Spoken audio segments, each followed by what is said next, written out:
Welcome everybody to our February monthly DAG meeting.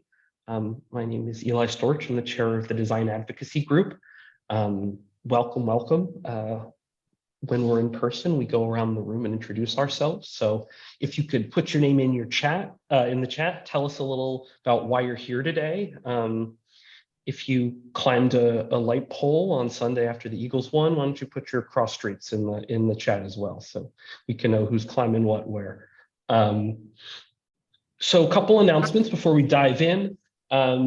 Keep yourself muted. If there are questions, put them in the chat. We'll do a full Q&A at the end, and we'll make sure to answer as many questions as you have. If you have announcements up front, put them in the chat. We'll either read them out, call out the links, or ask you to unmute and tell us about what you've got going on. And if you have technical difficulties throughout the meeting, please let me know. I'll do my best to help you. As you can see, we are recording. Typically, DAG meetings have been off the record, but with the ability to be on Zoom and to record them and share them with a broader audience, we decided that was what we were going to do. It allows us to push this further and wider. And if you go onto our website, going back a couple of years now, there's a lot of content there that you can peruse and see our different speakers and the different topic areas that we'd love to cover. So as we get into it, please, again, add anything you want into the chat and we'll call you out.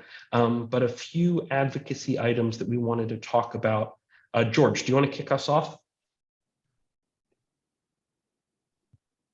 Thank you, Eli. Just very quickly noted, there's a meeting tonight of the Central Delaware Advocacy Group to receive a statement and a discussion with Durst about the hold that they put on the current project.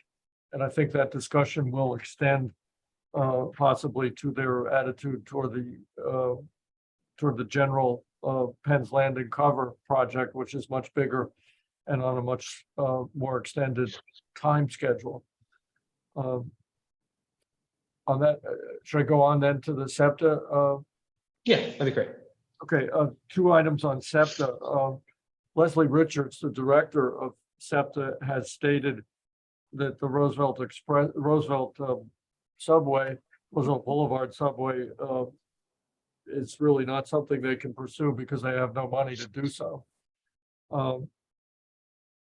I will put in a comment there on the urban design aspect of the Roosevelt Boulevard subways, because I've done many trips up Roosevelt Boulevard for a job project in the last 2 years, and having a subway in the middle of the highway is probably not the best urban design situation for pedestrian access.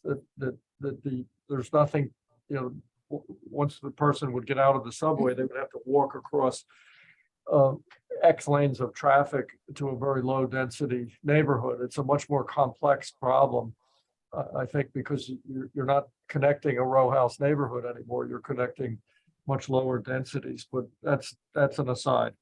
The other news from SEPTA is that they've put Bus Revolution on hold for a year. And as I understand it, they have money from federal funds, COVID recovery type funds, to run the current bus system for another year, but they claim that the current bus system has inefficiencies and they must reorganize to some extent for financial reasons as well as for performance reasons. And I would urge people to respond to whatever Bus Revolution news you might get, because some of the routes are really head-scratching changes. And the consultant is Nelson Nygaard, which is a good consultant from San Francisco, but I'm not sure whether they're familiar with some of the unique aspects of the Philadelphia transportation decision-making, the multiple overlapping bus routes in certain areas, which is often a good policy. It works very well in London, but also safety and security issues influence bus ridership as well. So I'll stop there. Thank you. I appreciate those updates. That Roosevelt Boulevard one is something we're going to have to keep an eye on because it's a fascinating project. Hopefully someday they'll find some ability to study it at the minimum. In the chat, Veronica put in a new op-ed about the proposed Sixers stadium. We have been in touch with the Sixers and David Edelman particularly, and are working on a sort of design and urban design specific DAG program with them. They're not cooked enough to have that yet, as you will know from having seen the limited imagery that they've put up. But we are in touch with them and are hopeful to get them to DAG as soon as they have materials that we can all review and discuss. So it continues to be an ongoing discussion, but check out that article Veronica posted. David posted a program on Frank Lloyd Wright and the automobile, bethshalompreservation.org. One of those buildings that kind of makes you gasp in awe. Truly fascinating, wonderful building. And David is heavily involved up there. So check that out. Kat, let me throw over to you for a little bit on Cobbs Creek. Yeah, I just wanted to pop in and give an update on this. Last week, this bill was put forward for Cobbs Creek to create a new zoning overlay by Dirk Green and Curtis Jones. Sorry, thank you, Curtis Jones. And the reason that we are concerned about this is because few key reasons. It subverts the zoning code, including on 25% steep slope, allowing development in that area. And with the zoning overlay, it actually also removes community engagement opportunity on the site. So we have put forward a letter of opposition to this bill. And now Curtis Jones has actually brought the bill back for a vote today during this meeting. So if anybody sitting in this meeting is so inclined to run over to City Hall after this, they're meeting in person and probably won't get to hearing this bill until later in the day. But between the steep slope overlays and also there's a concern about the property setback, they want to put 150-foot fences up right on the property line to protect a driving range that would be adjacent to people's homes. So we think that this is better suited to go through the traditional zoning processes than to be assigned an overlay. And so we'll see what happens in the meeting today, but DAG is standing in opposition. Yeah, that letter's gone out to the papers and to a bunch of elected officials around town, and would be a real issue if that goes through. A few more items, and keep putting them in the chat if you have them. Carpenter's Hall, unfortunately, as they were wrapping up their renovation and preparing to reopen, suffered a fire. So the damage, fortunately, was not too significant, but there is some work to be done to repair the fire damage. Kat just dropped the GoFundMe link into the chat there. If you're so inclined to send a few bucks their way to help them repair after this arson. Really disappointing and sad news there. So if you can help, please do so. Last bit of DAG specific items before we get into programming. We continue to prepare to do our summer project, which is the Urban Design Handbook that we're going to be working on.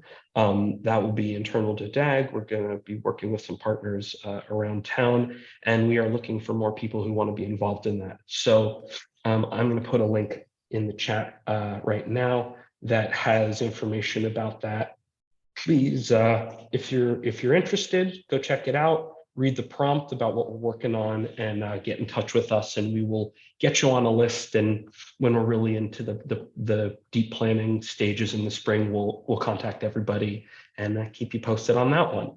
So, Marcia, do you want to tell us about what's coming up at DAG? Yes, thanks, Eli, and hello, everyone. We will be asking the question at next month's meeting, what do we do with the Roundhouse? What is its fate and future?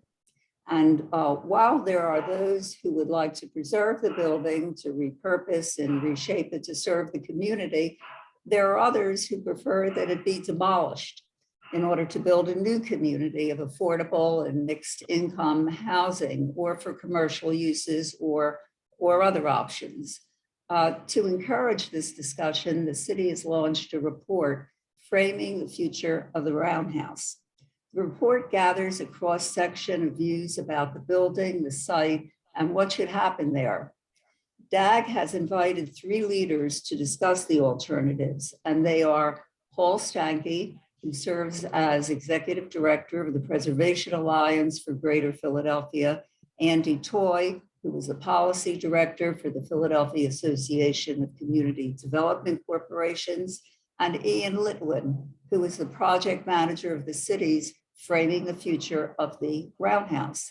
He is also a Central District Community Planner of PCPC. So that's on Thursday, March 9th at 10 a.m.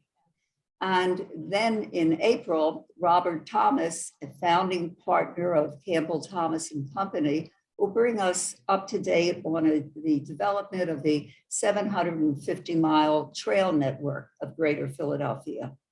And the following month, in May, Rebecca Chan, Executive Director of Friends of the Rail Park, will present the plan for Phase 2. It's possible that this gathering will be held outdoors at the site.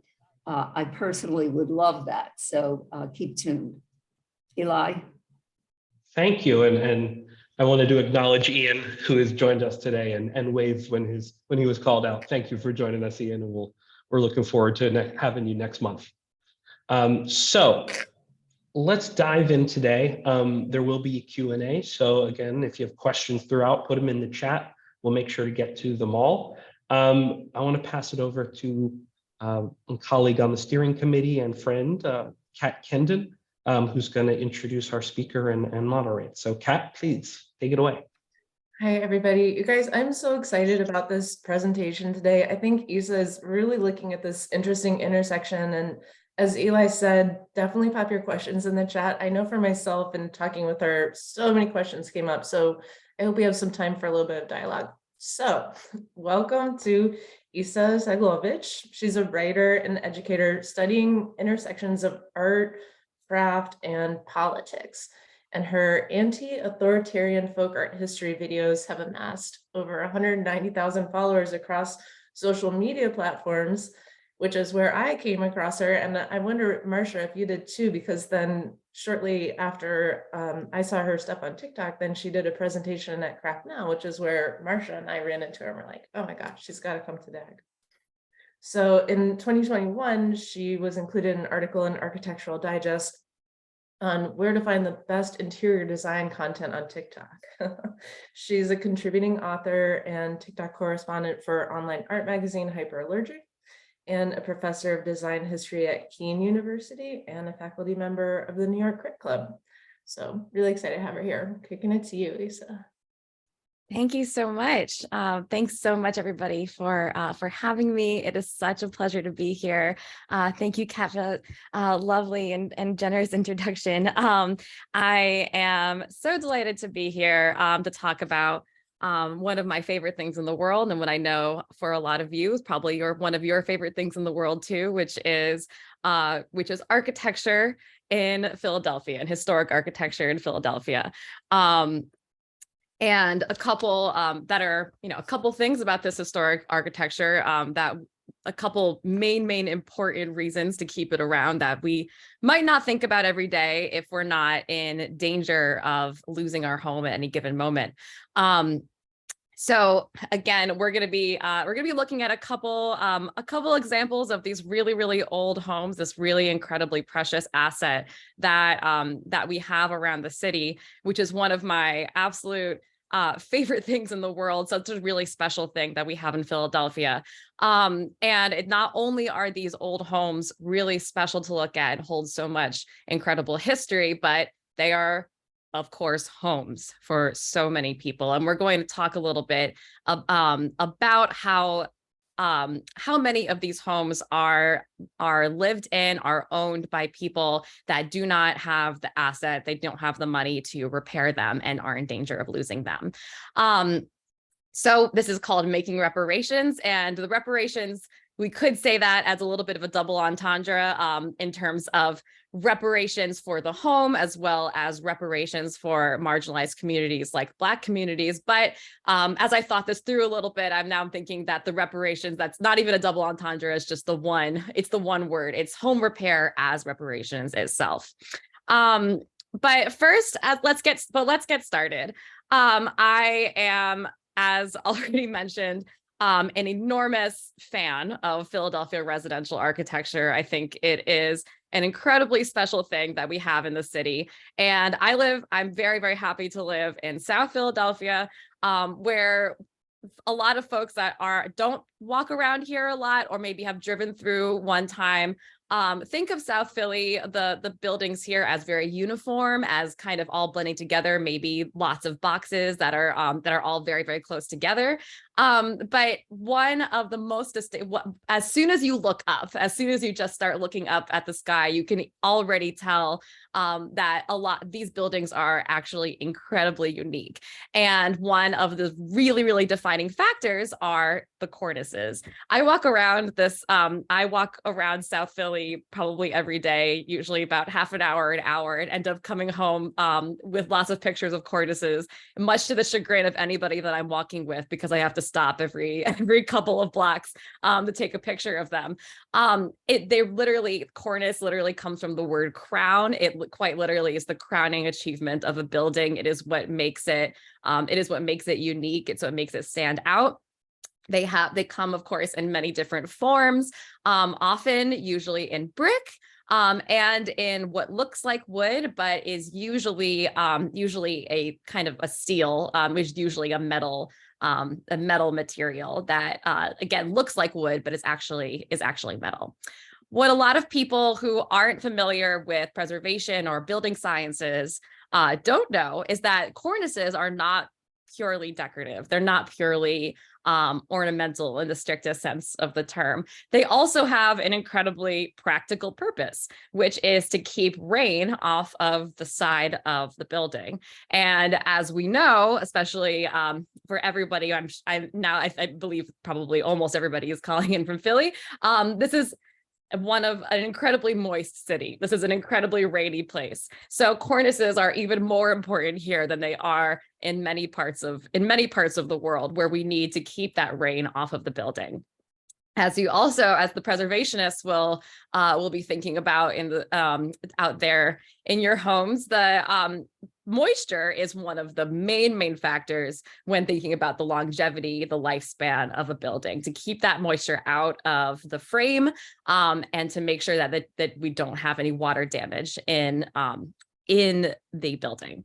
One of the really incredible things that, again, even fewer people know is just how effective cornices are at keeping rain off of the facade of a building. You really need only a pretty slim overhang to protect the building from a large amount of wind-driven rain. This is just one study that was from 1998, but there have been many studies since. Those bars show the percent of walls which have water-related problems, and even that second bar, which refers to a cornice between 0.1 and 12 inches, already drastically reduces the amount of walls that have water-related damage. Already drastically reduces that by 20%. Once you get down to 24 inches, it's a large cornice, but they do exist a lot, especially in South Philly with 24 inches. Then you only have 25% of the walls which have water-related damage, which again, this has enormous implications for a house, for a building that is, many, many decades old, as many of our buildings are here in Philly. Unfortunately, because so few people know about because cornices are seen as just purely decorative, as purely ornamental, very few people consider just how practical they are. And fewer buildings are being built with cornices. The one you can see, this is just one, the picture on the right is just one example. This is a picture, another picture, a lot of these pictures are gonna be ones I took walking around. But it's just one example of a newer building that's being built, has a tiny lip overhang, which can do some good, but many buildings that you'll see will even have extremely small overhangs or no overhangs at all. People really started getting rid of their cornices around the 80s, even stripping them off of buildings because they just didn't like the look of them anymore. But again, now we're seeing a lot of new buildings being built without cornices and without any sort of decoration whatsoever. What I do in my day-to-day life is my main focus is ornament and decoration, and thinking about how ornament and decoration have been left by the wayside in a lot of contemporary architecture, and why this is a problem for functional reasons, as well as the reasons that as well as when we lose ornament, we also often lose our sense of place, our sense of home, and the ties that we have to the communities around us. This article was published in the New York Times in the last week. It's called America the Bland. And you probably don't even really need to look at the rest of the article to know exactly what this is about. It's about how many of these new buildings are being built around the country that are so placeless, that are so not tied to,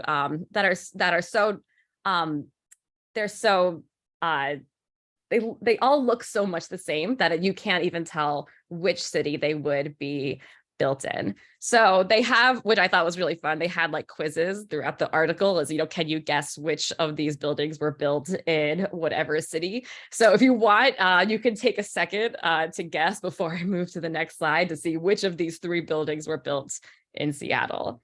So I'll give you a moment, just think about it behind your screens. It's the one on the left. If you got it right, I'm sure you would have had a really in-depth knowledge of current buildings going up around 2021. But of course, no, I didn't get any of them right as going down the article. But what they say is, what she writes is that the new developments are starting to look startlingly alike, often in the form of boxy mid-rise buildings with ground floor retail space, sans serif fonts, and vivid slabs of bright paneling. The bulky design is conspicuous, jutting out of downtown streets and overpowering its surroundings. And it's any town architecture, and it's hard to know whether you're in one city or another city. And some people have also referred to this as fast food architecture, fast casual architecture. But here's what I really want to ask is about the second part of the subtitle of this article, which is, in the current housing crisis, does this design problem matter? So they also write that advocates for multifamily housing say that there are times when design needs to take a backseat to necessity, and an affordability crisis exacerbated by inflation, brutally low housing inventory is one of those times. The current construction has been driven up by pent-up demand for apartments nationwide, especially by some renters as they postpone their dreams of becoming homeowners, according to a Rent Cafe report. So my question is this really a trade-off? Is this really an equivalency? Do we actually have to sacrifice buildings that have a tie to the sense of place, a tie to the character of the neighborhoods that we're in order to solve an affordability crisis? One of the things that this trade-off does not take into account are buildings that people already live in now, homes that people already have that may be falling apart. So as we've seen in Philadelphia, we've gone through a pretty tremendous, a pretty wild boom and bust cycle in terms of new construction. In 2021, that is that enormous bar that you see in 2021 which are the new housing permits that were allotted that year. And even without that enormous outlier, which was because of the tax abatement was ending, a lot of people were trying to get their permits in and new construction in, and as they could take advantage of that. Even without that, we could see there's a pretty large boom and bust cycle already. In 2022 is that last tiny bar on the side where we already plummeted in terms of new construction. And 2023 probably there's a good chance that we'll see even less new construction happen this year than we did in 2022. If we are falling behind in a way in new construction, we are pretty much surging ahead when it comes to adaptive reuse. And this is something that's good for a lot of reasons. This is good for the environment. This is good for the historic preservation of the city if we do it right. We have, of course, Philadelphia has a lot of really old buildings, a lot of old factories, a lot of old a lot of old office buildings. And even during the pandemic, Philadelphia created over 1,500 new apartment buildings new apartment units out of old buildings. This was only 13, this is only 13 fewer apartments than Washington, D.C., which was the top producer in the country, and 413 more units than Chicago. So given the size of our city, even though we're technically rated number 2 in terms of new apartments being built out of old buildings, I would say if you adjust for the fact that we're really small, I would call Philadelphia number 1. Of course, I call Philly number 1 for a lot of reasons, because I'm a big fan. But in terms of adaptive reuse, if you look at these numbers, I would say we really are leading the way already. So we have a lot of these materials. We have a lot of a really good framework. We could say we already have that structure and that excitement that is surrounding adaptive reuse. So the question is, how can we take that industry and move it to a wider range of the city? Because what this does, while this is great for creating new inventory or new buildings, new apartments that people can rent, it does leave out the question of homes that already exist, homes that are beginning to break down. So what about the people that live in these houses that cannot afford to fix them up and are often forced to move out? So I used to live in the Mantua section of Philly for a couple of years. And if you see, it's not too far from the UC townhomes. You'll know that there's a ton of new construction that has happened there, and a lot of people have started to move into the city, into Mantua, that hadn't lived there before. But it's a really historic Black neighborhood that has some really, really incredible old homes. And unfortunately, especially as the pandemic raged on, as my roommates and I saw, people just weren't able to keep up their houses. A lot of them were falling apart, where people were living in, and eventually a lot of unsafe conditions. And we know that that's going on for a lot of folks all around the city. And West Philly is just one area that has a lot of folks that cannot afford those repairs. So Layla Syed is a student at UPenn that wrote this article for the Inquirer a couple of weeks ago, saying a sure bet to stop displacement is to repair the existing homes that people live in. And of course, this is especially true in Philly, where a lot of these houses are super old. They're from the 1800s, early 1900s. And if you think about the history of Philly in terms of the Great Migration and white flight, over the past few decades, we have been these families have really been set up to run into this issue. So a lot of if you're one thing, and a lot, as I'm going to refer to a lot of things that could use their own definitely their own hour of conversation and history, but during the Great Migration, a lot of Black families were moving up from the South into Philly with the promise of being able to afford a large home. And the way that Philadelphia is built, or was built with a lot of these row homes, really was built in mind with an incredibly equitable, well-distributed housing system where people of many different income levels would live in a fairly similar home, a fairly similar row house. And for decades, this worked out really, really well for especially a lot of Black families that didn't come with a lot of money, but were able to acquire a home for themselves, a really strong foundation brick row home. And so while white flight was happening in the same, as white flight happened, some people left and handed over the keys to more families, and some white families left, locked the door, and then left the houses abandoned. Even adding to the inventory of the houses that didn't get the repairs that they needed. So by 2012, we have a lot of folks in the city that have very few assets except for their houses. So Layla Syed writes, in 2012, 38% of owner-occupied homes in Philadelphia were owned by people earning less than $35,000 a year, making it difficult for them to afford major maintenance repairs. It won't take much for these homes to rapidly deteriorate, leaving them uninhabitable. A lot of people are left with the only option they have when their home becomes unsafe to live in, which is to sell it to a developer for a really low price. And then they are left without a home. And not only are they left without a home, but they're also left without what would have been, or what was, a wealth generating asset for that family.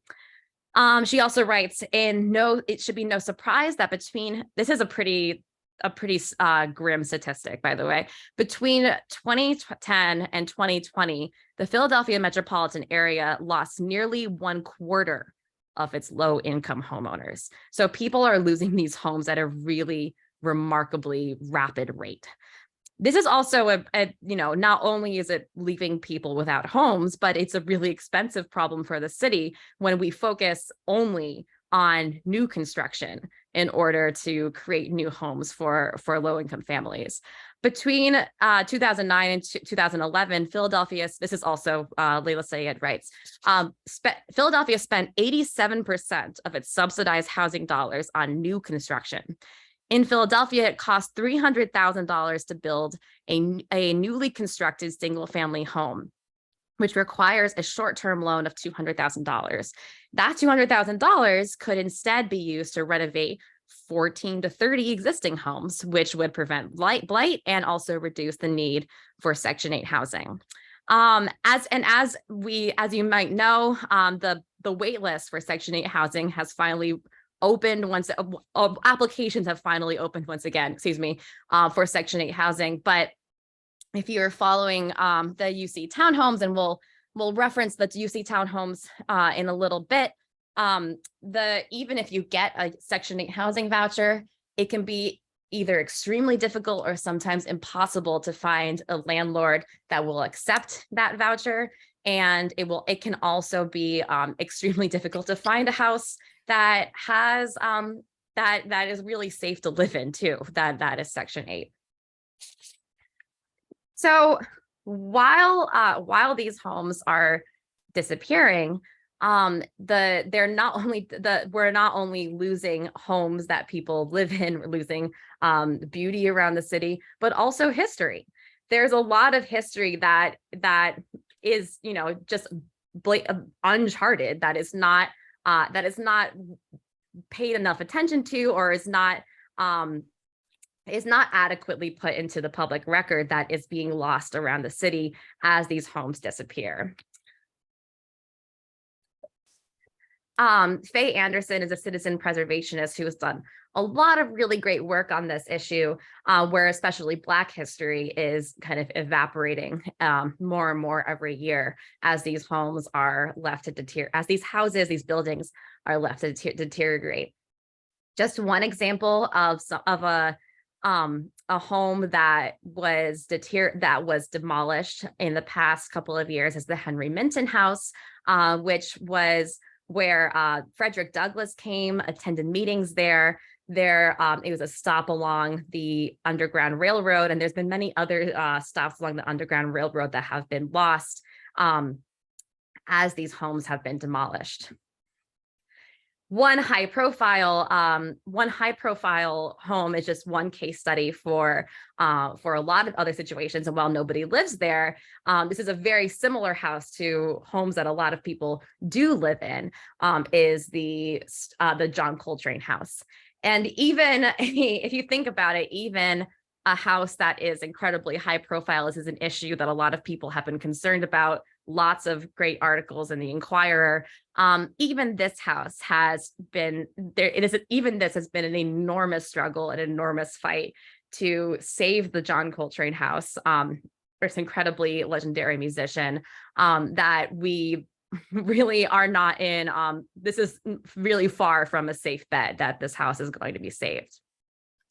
And so you can imagine if even the most high profile Black musicians, even if their houses are deteriorating in such a rapid way, you can only imagine how many other stories are vanishing as people lose their homes. So one reason also I wanted to draw attention to the John Coltrane house is because of something that I really adore in Philadelphia architecture, which is its decorative elements, its ornament. The roof on this house has this incredibly beautiful arabesque, has this really a trimming that is really special, and is another example of the ornament that is really, really special in Philadelphia architecture. And I don't want to draw an equivalency by saying that, if we added ornament to the new buildings that were built, then that would solve, that would make everything equitable, that would make everything equal, and it would be fine. That's not at all what I ever want to imply. One could easily add ornament to the new buildings that are built, and even kind of make them look like they are in some way more equitable, but that would not be the case. Rather, I wanted to look at it as kind of just an example. What happens to the aesthetics when buildings are built without a sense of longevity and without a sense of of welcoming people that will be extremely ingrained in the neighborhood, of people that have already lived in these neighborhoods for a really long time. And so this is an example. This is one in Point Breeze, and we'll bring up Point Breeze again in a little bit, but I just thought it was a really good example of a contrast of the new buildings versus the older ones to the side, which have those, have those cornices. And so when we build like this, we really don't have a sense of the ornamental history. And it also shows that even if we are building in a way that is supposed to preserve or replicate the character, there's pretty much zero sense that it's zero thought that is given to the character of the neighborhood that is really, really ingrained in the ornament of things like cornices, doors, gates, and many, many more things. So one of the things that I like to talk about, especially, is ownership. And so we've talked a little bit about home ownership, how important that is to so many people. And we can see home ownership or pride in your home as drawn out through the ornaments that is on the sides of our buildings. And this is another story from New York, but if you have seen this type of stainless steel, you'll know that there are tons and tons of examples that are basically almost exactly like this in Philly and places like South Philly, with large Asian populations. So what they write is, like the white picket fence, which is a long symbol of the so-called American dream, these are stainless steel fences, which embody a similar sense of making it. But the steel fence is not muted or uniform. It twists and turns with the taste of its maker, personalized with various ornaments, including lotus flowers, ohm symbols, and geometric patterns.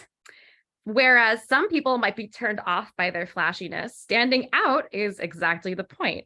The stainless steel fence is an undeniable signal that the homeowner has arrived.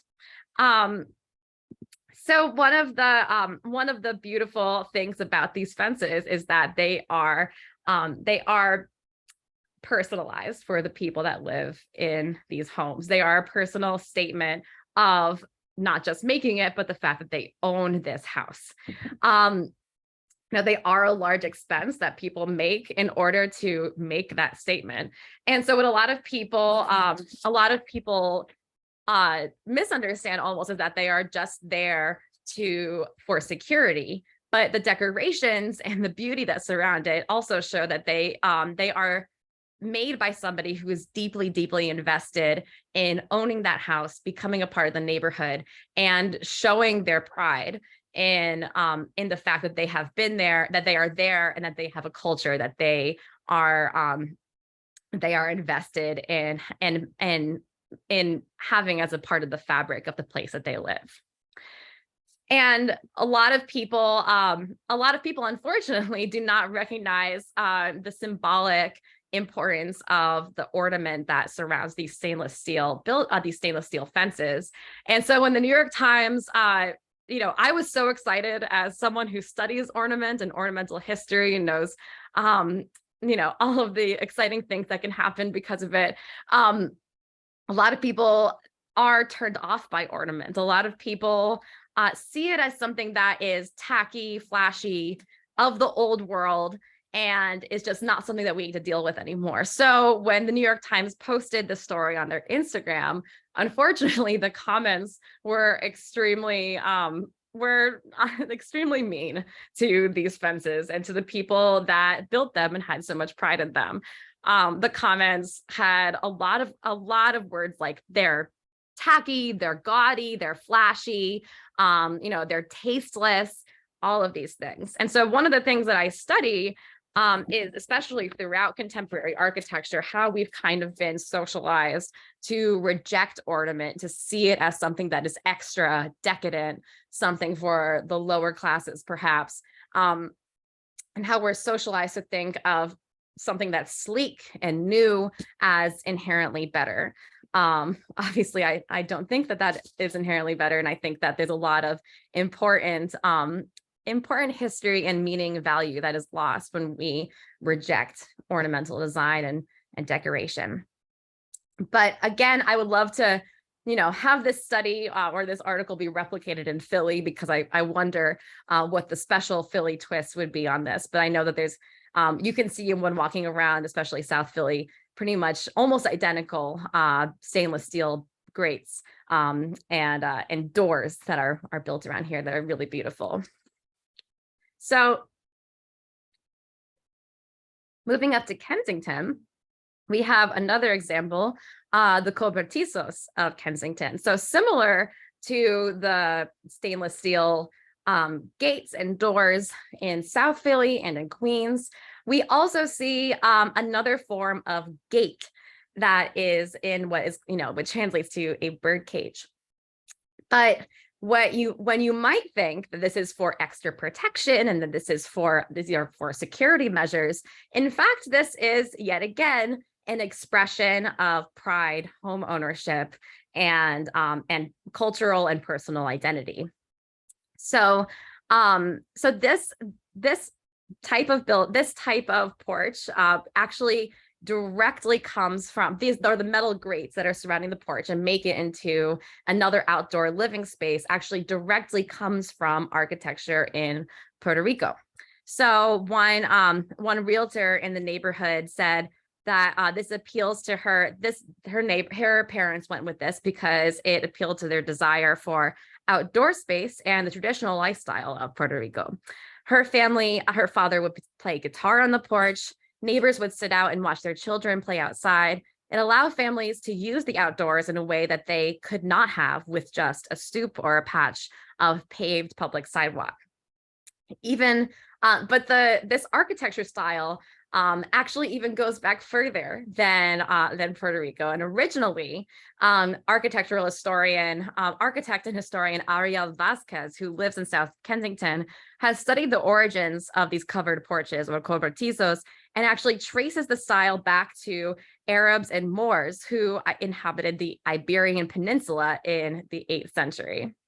And I got a couple pictures of a couple images that could relate a little bit to what these look like. But in Philadelphia, this is another reason to have another outdoor space, is because space is at a premium. And so you have a lot of these thinner houses that are built right next to each other. This is something that you can see a similar storyline in New Orleans with shotgun houses. Porch space is an incredibly important way to sort of meld a neighborhood together. So Cruz also says, who's the realtor who was quoted earlier in the article, when you have that outdoor space, people talk to each other. There's the test of the community. You go to North Philly and any lady you talk to knows who's sick on the block, knows what everybody is up to. Without their porches, she says, there would be fewer opportunities for neighbors to talk to each other. So, and what's even especially beautiful is that when building these porches, each individual homeowner decides exactly what type of ornament, what type of decoration they want there, and how that's going to express not only their cultural identity in general, but their personal identity, their personal expression, which is woven in to their stake in their home and their home ownership.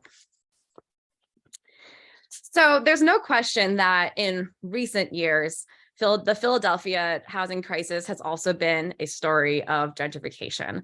There have been many people that have been displaced from places like Point Breeze, places like West Philadelphia, even though these new homes have been built. So obviously a lot of these new homes being built has not solved the problem that we have many people going without homes. And as we've mentioned a little bit before, these new houses do have a really specific look. They are built a lot quicker, and they're built in order to look really sleek. Unfortunately, the cornices are only one problem with the longevity of these houses, especially as they're quickly built. People are starting to notice that they have a lot of issues. They have a lot of leakage problems, and when they're built fairly quickly, a lot of corners can really easily be cut.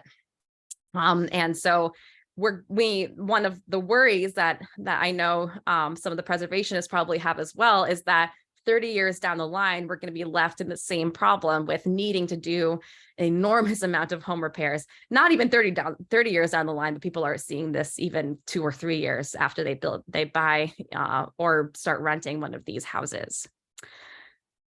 A lot of the housing opinions that have been traded around in a lot of high profile news articles in the past couple of years have really been focused on renting.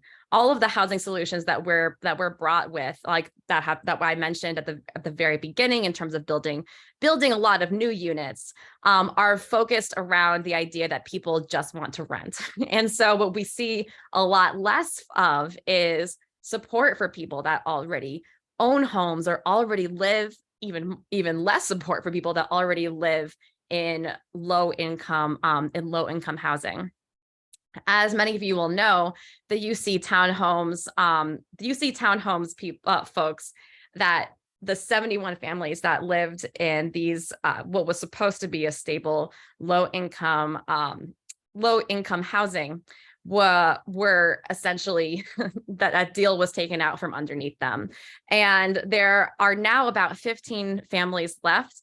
And a lot of folks have cited extremely deplorable conditions that they're being left in. So not only was that deal kind of taken out from under them, that they would be able to afford these homes and that they would be able to stay in them without being evicted, but the upkeep of these houses now is becoming an issue as well for the people that have not been able to find anywhere new to live. As mentioned before too, the people for a really, the families were having an incredibly difficult time finding new houses. Even if you are given a Section 8 housing voucher, and a lot of people were left for were promised Section 8 housing vouchers and then were left for months without them. Finding a landlord that would accept the housing voucher is extremely difficult. And in my partner and I attended one of the community conversations that they were holding, and so a lot of people kind of lamented experiences when trying to look for Section 8 housing. Often they were only able to find something at the very outskirts of the city. And again, the conditions of those housing, of that house that they were able to find it was in really poor condition.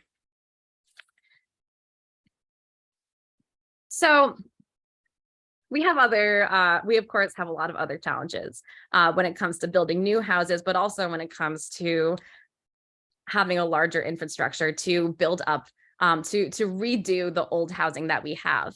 Licenses and inspections is just one of the trade fields that are having a really big issue finding enough people to do the job.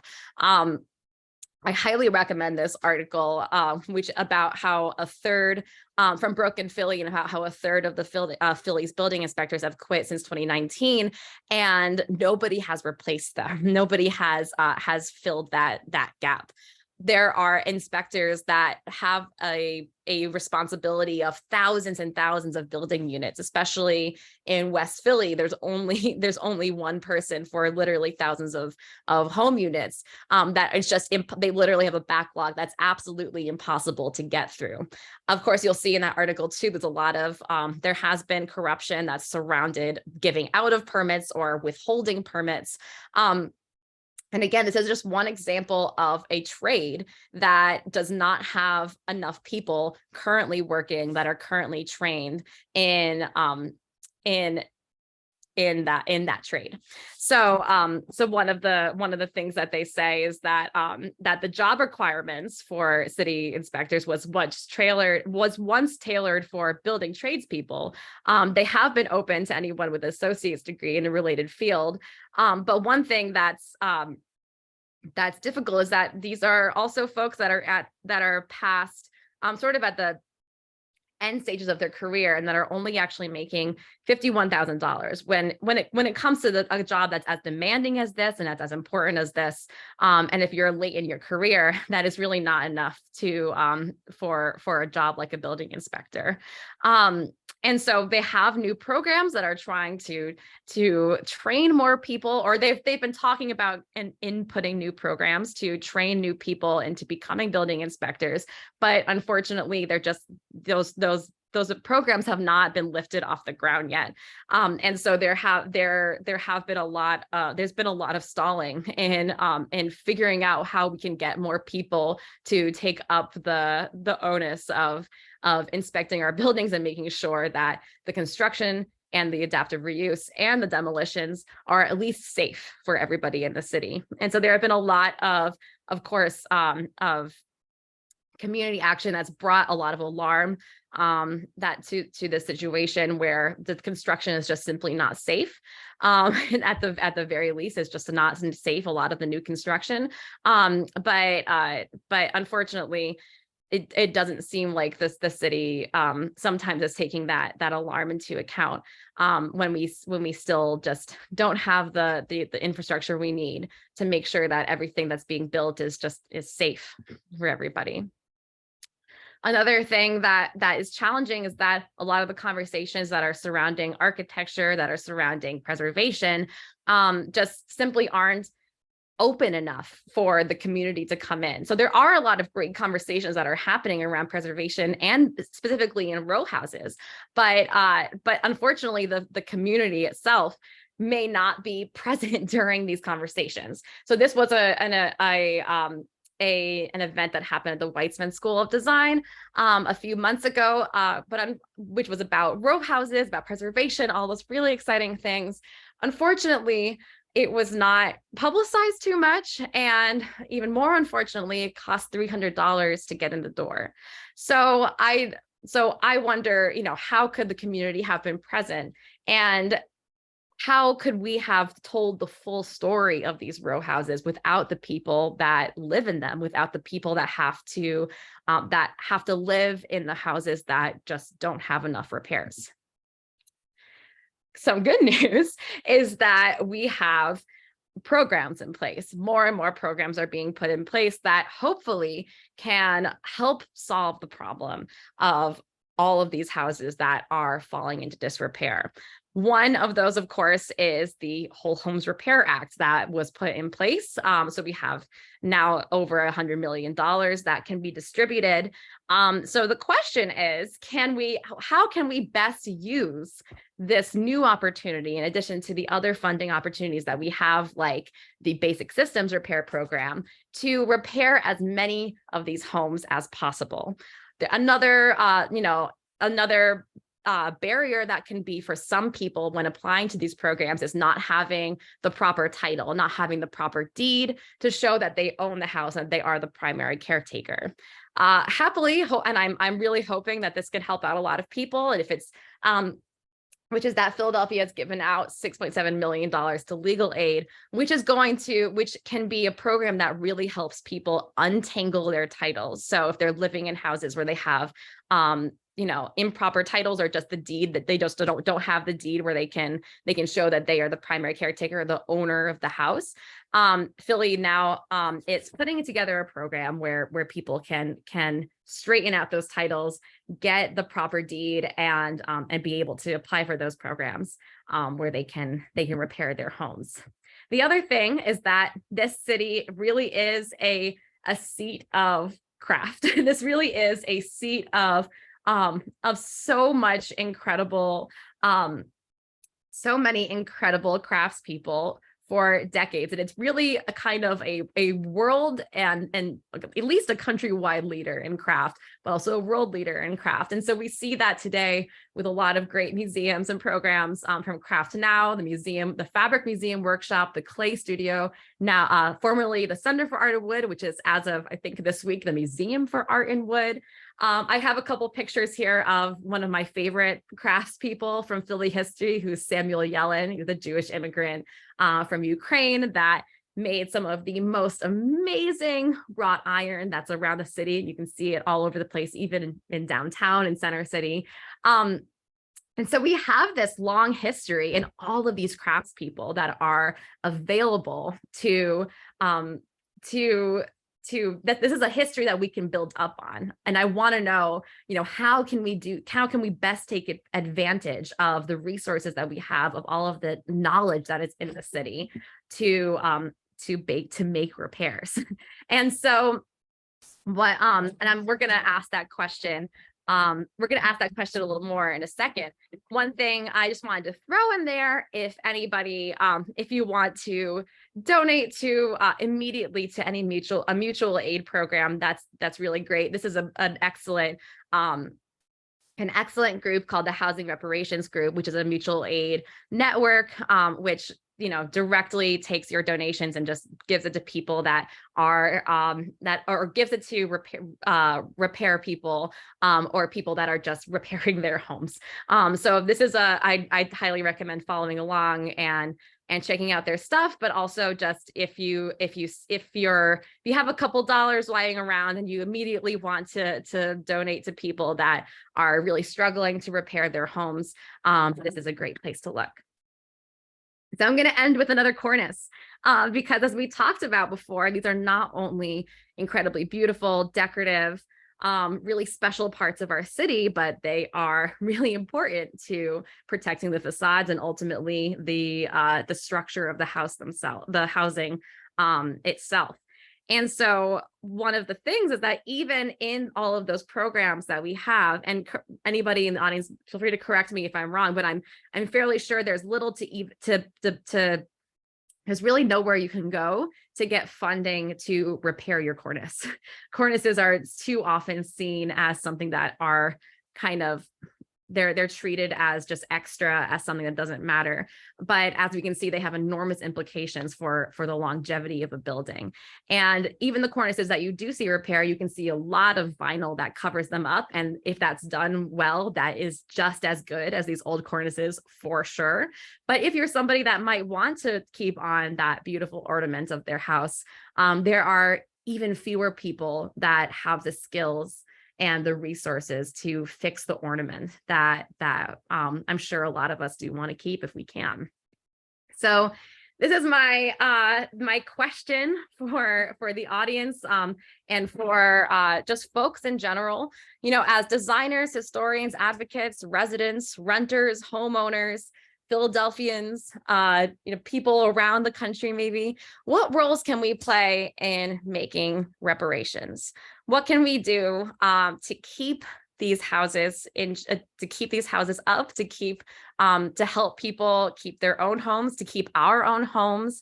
How can we use all of the resources that we have available this year, which is a unique year, you know, compared to other years that we've been here in Philly with rapid development happening?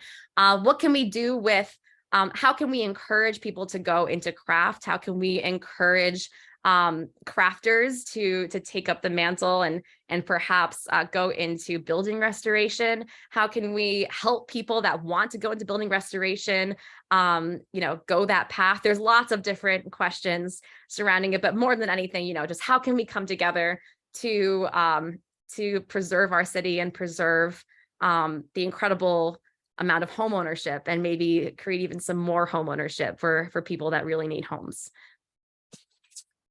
Well, thank you so much. I'd love to open up to questions and comments. I definitely want this to be, would love to hear people's thoughts. All of you out in the audience, I saw in the chat, just so many incredible people that are here today that are working in these areas. So thank you so much for joining. And I want to know what you think. Yeah, I'm going to kick this off, and just to reiterate, this one's kind of a shame that we're not in person, because I can imagine a really nice discussion happening. We'll try to facilitate that. Yeah. But the big question that's coming up for me in all this is, I'm hearing the challenge that you're asking about ornament, and, you know, obviously these fast designs are the ones that are bland. And so have you seen any successful examples in Philadelphia of any level of ornament that's the type that we'll be talking in 30 years about trying to preserve? So like about new ornament that's being put in place?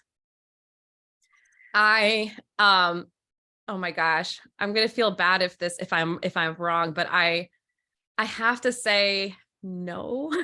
I feel like I haven't. Truly, if anyone out there at home has an example that you actually, okay, so now I'm gonna think, now I have an example. The Hillel, actually one building that I have really fallen deeply in love with is the Hillel Center at Drexel, which is a beautiful brick facade that looks like a menorah. If you have it, let me see if I can. I think it's the Hillel Center. Oh no, hold on. Or maybe it's the Jewish Center, the Jewish Life Drexel. Yeah, the Perlman Center for Jewish Life. This won a few architecture awards in the past year, but just because of, you know, there's some, it really is some of the best contemporary brick that I've seen in the past few years. And I think this is a really incredible example of contemporary ornament, of contemporary ways of using brick.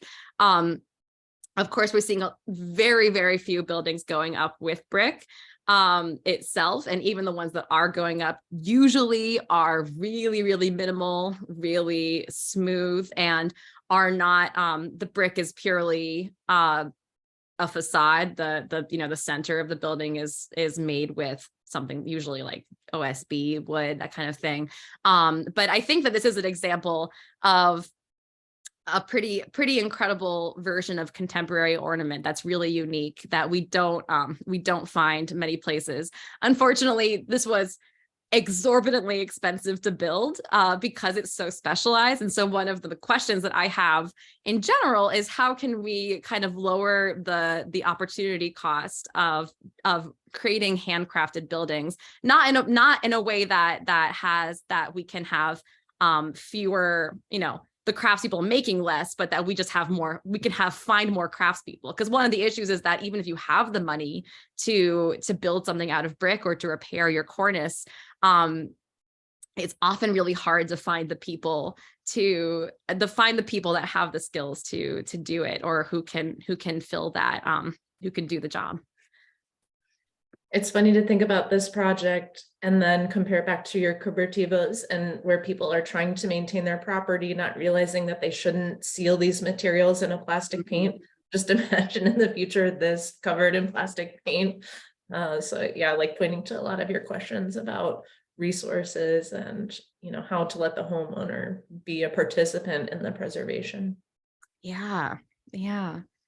So there's so many questions in the chat here, and I'm going to go through some of them, but I wonder, they're kind of questions maybe for this group of experts. So I'm going to start tossing some of them out here. So yeah, there's a question here. How can we work to make the huge investment of HUD funds better low income housing outcomes? Does anybody, if people want to raise hands and just make a comment or answer some of these questions that are in the chat. Yeah.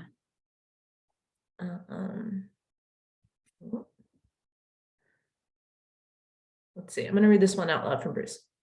I just want to make sure that people know that there are programs that the city has that are designed to keep people in their homes and preserve existing low-income housing and homeowners. So basic systems repairs you talked about, restore, repair, renew, Philly First Home, eviction diversion, and new PHL Housing Plus, which provides direct cash payment every month for 2.5 years to cover a portion of the household's housing costs. Yeah. And so I do want to kind of, and thank you so much for adding that there are about now 7 really robust programs that can help people repair their homes and stay in their homes. One of the, and Kat, I know we've talked a little bit about this before. One of the issues can be, are people aware of the programs? Do people know how, do people have the proper access for navigating the programs, navigating how to apply for them? And one of those issues can be the tangled titles, and again, there's even another program that looks like it's being put in place to untangle titles that I hope can be really fruitful. And so then to your point, there are all these amazing programs. But there's also the issue of, who are, even if you have the money to do the work, can you find a contractor? And, and then there's other levels to it where it's like, I can find a contractor to put in, a wheelchair lift, or I can find a contractor to weatherize certain parts of your home. But I had a friend in Cobbs Creek that it took her years to find someone who could repair her windows because they're shaped like, I don't know, something like octagon, something beautiful and crazy and uniquely Philly and weird. And so one of those things is, do we have enough people, or, what can we do to make up for the fact that, it's sometimes like these contractors have incredibly long waiting lists for people to get those specialized repairs. And so one thing I wonder, and I would love to hear, again, just in general, is how can we best use those programs, or how can we best use the resources we have to make as many repairs as possible?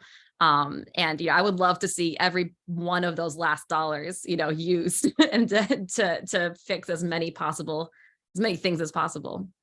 So just to jump onto that, do you happen to have a stat on the comparative cost between demolition and fixing up old buildings? That's a good one. Anybody in the room know this stat? And another question that was paired with that, how do fix-ups accommodate, I just lost my question. Asbestos, old pipes, electrical wiring? It's a good question. Yeah. So I feel like in terms of demolition versus new, versus home repair, it can be really hard to compare because it depends so much on the situation. When you have something that is like a shell of a house that basically would take millions to repair, there definitely are homes that would take millions to redo and essentially build from the ground up. You have situation like that, or a situation where it really just needs like $10,000 to make some critical repairs to stop the ceiling from falling in, or $30,000, something like that. Just to stop the floors from breaking. And so I think one of the things that I think that article written by the student Layla Sayed was a really good had some pretty good numbers on what the cost can be. When you think about if you're thinking about low income people that don't have a lot of money, that are Black families that live in these houses, and you think about wealth generation throughout Philadelphia and throughout the country, on average, Black families have 10 times less wealth than white families. And so I think overall, in the initial cost sometimes can be a large difference. Demolishing a house, that still costs something, but you're left with a lot with nothing on it, and then the new house has to be built there. That's at least $300,000 versus building up an old house. Again, it can be a large range, but somebody can live there and I'll immediately generate wealth for themselves by just having a house, or by equity that is endemic in owning a home, but also just contributes to the wealth of the neighborhood, contributes to the wealth of the city by having that stability itself. So we see that overall, it's incredibly beneficial to the city to repair houses that already exist. And so one of the things is that because that's the way that we've treated these homes for such a long time, now we're left with so many shells of houses. The question is, what can we do to stop that in its tracks more and more? Great points. All right, I think the last thing I just want to pull out of the comments here is there's a few comments which I really love that sort of go around the idea of using modern technologies to build ornament, and related back to this idea of kit of parts, and how Victorian homes all came out of kit of parts. I don't know if there's a question in there, but there's definitely a business opportunity in there. I don't know if you have a comment about that.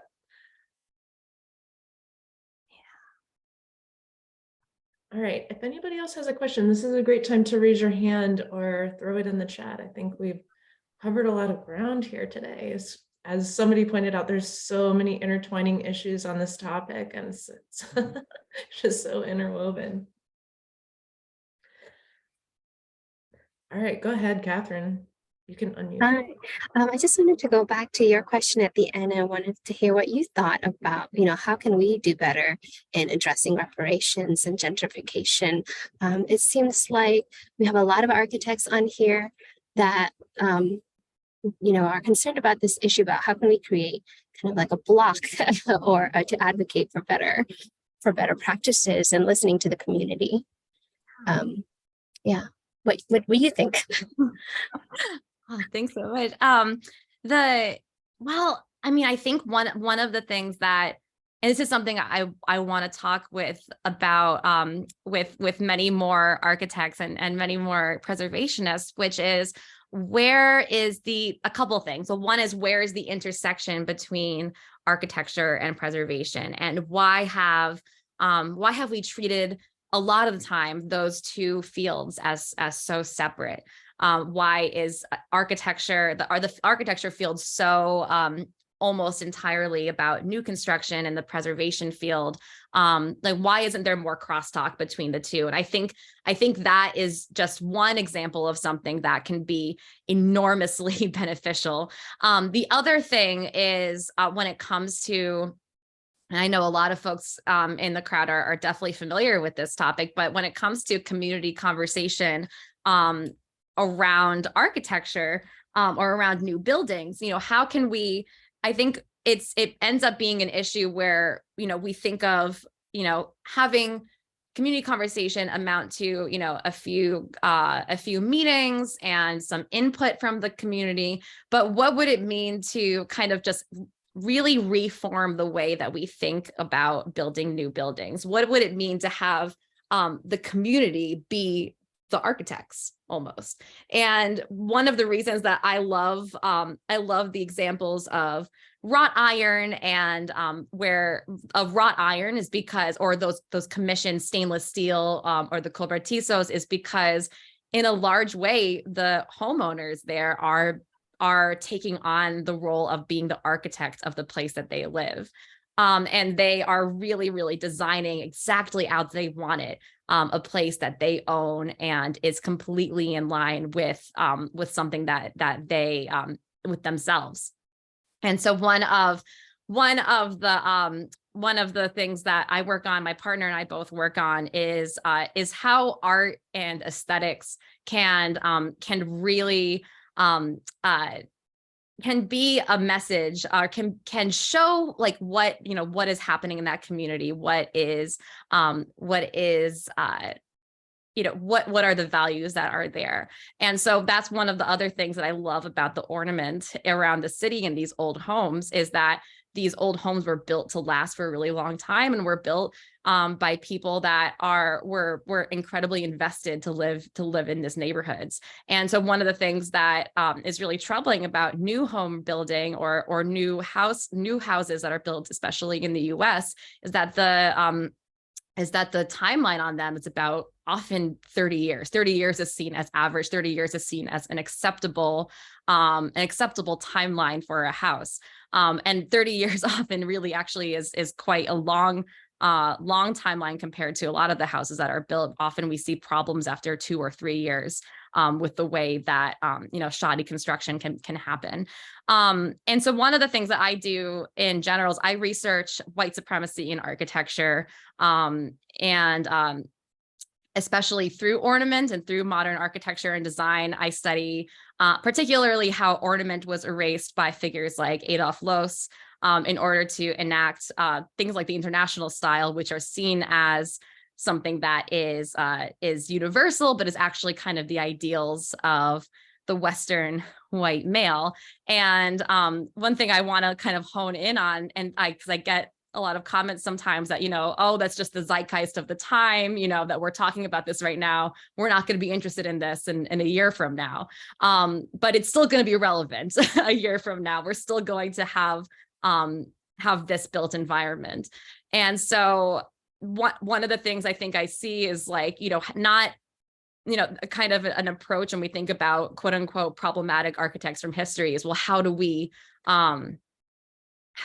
like kind of like struggle with that? Like, how do we make up for it? But it's what I think we kind of need to do in a lot of ways is reshape the way that we think about development or about architecture into something that the community is not just a part of the issue, but that the community, the people that live here are driving are the drivers of what is built here and what is kept, because they are the people that are going to be living in the houses that we have. So I know that probably wasn't like a concrete answer, but it's just some things that I think about when it comes up. Oh, it's a great vision and a great challenge, honestly, for a lot of people in this group. I think this is a great time to wind this conversation down, and thank you so much for presenting to us today.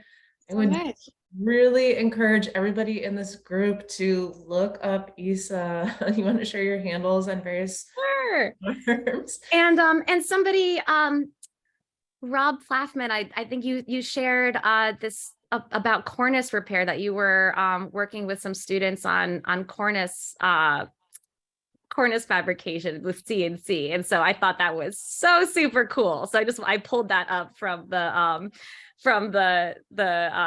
link that you have, because that is really epic, and not enough people are focusing. Oh, if you like bricks, by the way, Brick of Chicago, that just came up. If you're in Chicago, you love bricks, that's the place to go. But this is me on Instagram. If you wanted to check it out, also on TikTok and YouTube. But I talk about many things, lots of art history and that kind of thing. But it all comes back to ornament itself, and that's where we got. That's how we got here today for Philly, looking at ornament as a way of finding justice. Yeah, thank you so much to everybody for having me today. It was absolutely a delight. I have been a big fan of DAG for years, so it's really just such an honor and a pleasure to be here today. And I've loved seeing your comments. They're really invigorating. Everyone wants to put on your cameras. We do our little virtual round of applause. Thank you so much. That was really, really fascinating stuff. I will share I'll share the chat thread with you, so you can dig into some of the links and other comments that people were sending around. So yeah, that was really wonderful. Much appreciated. Everyone, I just put a link into our next event, which is talking about the future of the Roundhouse. That will be the next time we are all together. But until then, enjoy your Thursday. And yeah, we'll catch up soon. Have a good one. Thanks so much, everybody.